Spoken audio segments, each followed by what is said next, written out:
അയോധ്യയിലെ രാജകൊട്ടാരത്തിൽ കുഞ്ഞുങ്ങളുടെ ചിരിമുഴങ്ങുന്ന ആ സുന്ദരമായ ദിനങ്ങൾ. ദശരഥ മഹാരാജാവിന്റെയും 3 രാജ്ഞിമാരുടെയും കൺമണികളായി പിറന്ന ആ 4 കുമാരന്മാരുടെ കഥ ആർക്കാണ് ഇഷ്ടമല്ലാത്തത്? ഇന്ന് നമ്മൾ കേൾക്കാൻ പോകുന്നത് ശ്രീരാമന്റെയും സഹോദരന്മാരുടെയും ബാല്യകാലത്തെക്കുറിച്ചും അവർ എങ്ങനെയാണ് വിദ്യ അഭ്യസിക്കാനായി ഗുരുകുലത്തിലേക്ക് യാത്രയായതെന്നുമാണ്. കൗതുകം നിറഞ്ഞ ആ കൊച്ചു വിശേഷങ്ങളിലൂടെ നമുക്കൊന്ന് കണ്ണോടിക്കാം. കുഞ്ഞുങ്ങൾ ജനിച്ചതിന്റെ സന്തോഷത്തിൽ അയോധ്യയാകെ ഉത്സവലഹരിയിലായിരുന്നു.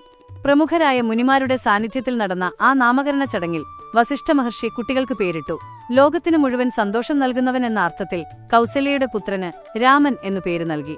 വെറും 2 അക്ഷരങ്ങൾ മാത്രമുള്ള ആ പേരിൽ പ്രപഞ്ചം മുഴുവൻ അടങ്ങിയിരിക്കുന്നു എന്നായിരുന്നു മഹർഷിയുടെ വചനം. കൈകേയിയുടെ മകൻ ധർമ്മത്തിന്റെ പാത പിന്തുടരുന്നവനായതിനാൽ ഭരതനെന്നും, സൽഗുണങ്ങൾ നിറഞ്ഞ സുമിത്രയുടെ മൂത്തപുത്രൻ ലക്ഷ്മണനെന്നും, ശത്രുക്കളെ ജയിക്കാൻ കരുത്തനായ ഇളയവൻ ശത്രുഘ്നൻ എന്നും അറിയപ്പെട്ടു. അമ്മമാരുടെ കൺമണികളായി അവർ വളർന്നു. ഒരു സാധാരണ കുടുംബത്തിലെ സഹോദരങ്ങളെപ്പോലെ. കുസൃതികളും ചെറിയ പിണക്കങ്ങളുമൊക്കെ ആ കൊട്ടാരമുറ്റത്തും അരങ്ങേറിയിരുന്നു. ഒരു ദിവസം പുലർച്ചെ എഴുന്നേറ്റ ഉടനെ ശ്രീരാമൻ പരിഭവത്തോടെ അമ്മ കൗസല്യയുടെ അടുത്തെത്തി. അമ്മേ, എന്താ എന്നെ നേരത്തെ വിളിക്കാതിരുന്നത്?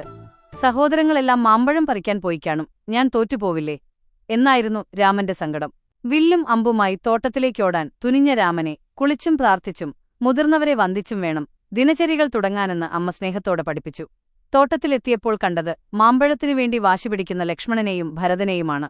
ഇത് രാമൻ ചേട്ടനുള്ളതാണ് എന്ന് ലക്ഷ്മണൻ പറയുമ്പോൾ, അല്ല, ഇതെന്റേതാണ് എന്ന് പറഞ്ഞ് ഭരതൻ കുസൃതി കാട്ടും.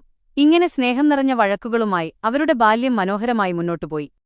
എന്നാൽ കളിക്കാലം കഴിഞ്ഞ് വിദ്യ പഠിക്കേണ്ട സമയമായപ്പോൾ അമ്മമാരുടെ ഉള്ളിൽ ചെറിയൊരു വിഷമം നിഴലിച്ചു. വസന്ത പഞ്ചമി നാളിൽ കുട്ടികൾ ഗുരുകുലത്തിലേക്ക് പോകണം. ഇന്നത്തെ പോലെയല്ല, അന്ന് വിദ്യ തേടി ഗുരുവിന്റെ അരികിലേക്ക് പോകണമായിരുന്നു. രാജകുമാരന്മാരാണെന്ന പരിഗണനയൊന്നും അവിടെ ലഭിക്കില്ല. വെറും നിലത്ത് ഉറങ്ങണം, നഗ്നപാതനായി നടക്കണം, ഗുരുവിനെ സേവിക്കണം. ഇതൊക്കെ കേട്ടപ്പോൾ കുട്ടിശത്രുഘ്നന് ഒരു സംശയം. അവിടെ അമ്മ പാടിത്തരുന്ന താരാട്ടുപാട്ട് കേൾക്കാൻ പറ്റുമോ? അതില്ലാതെ എനിക്ക് ഉറക്കം വരില്ലല്ലോ. അപ്പോൾ രാമൻ ചിരിച്ചുകൊണ്ട് അനിയനെ ആശ്വസിപ്പിച്ചു. വിഷമിക്കേണ്ട, ഞാൻ നിനക്കവിടെ പാട്ടുപാടിത്തരാം. ഒടുവിൽ ആ സുദിനമെത്തി. ഉപനയന ചടങ്ങുകൾക്ക് ശേഷം മുണ്ടനം ചെയ്ത തലയും പൂണൂലുമായി കൈയിൽ ഭിക്ഷാപാത്രമേന്തി ആ 4 സഹോദരന്മാരും അമ്മമാരുടെ മുന്നിൽ വന്നുനിന്ന് ആ മന്ത്രം ചൊല്ലി, ഭിക്ഷാം ദേഹി മാതാ.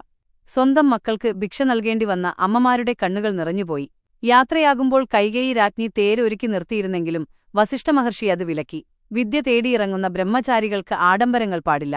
അങ്ങനെ ലളിതമായ വേഷത്തിൽ കാൽനടയായി തങ്ങളുടെ പ്രിയപ്പെട്ട ഗുരുവിനൊപ്പം ആ 4 സഹോദരന്മാരും അറിവിന്റെ ലോകത്തേക്ക് നടന്നു നീങ്ങി.